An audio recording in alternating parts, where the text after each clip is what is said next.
ಲಕ್ಷ್ಮೀ ಬಾರಮ್ಮ ನಮ್ಮಮ್ಮನಿ ಸೌಭಾಗ್ಯದ ಲಕ್ಷ್ಮೀ ಬಾರಮ್ಮ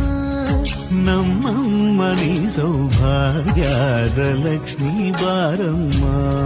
ನಮ್ಮಮ್ಮನಿ ಸೌಭಾಗ್ಯದ ಲಕ್ಷ್ಮೀ ಬಾರಮ್ಮ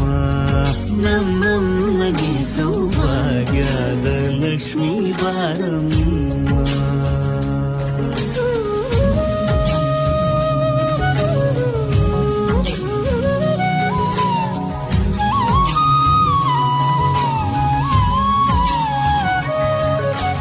ಹೆಜ್ಜೆಯ ಮೇಲೆ ಹೆಜ್ಜೆಯ ನಿಕ್ಕುತ ಗೆಜ್ಜ ಕಾಲ್ಗಳ ಧ್ವನಿಯ ಮಾಡುತ್ತ ಸಜ್ಜನ ಸಾಧು ಪೂಜೆಯ ವೇಳೆಗೆ ಮಜ್ಜಿಗೆಯೊಳಗಿನ ಬೆಣ್ಣೆಯದೆ ಭಾಗ್ಯದ ಲಕ್ಷ್ಮೀ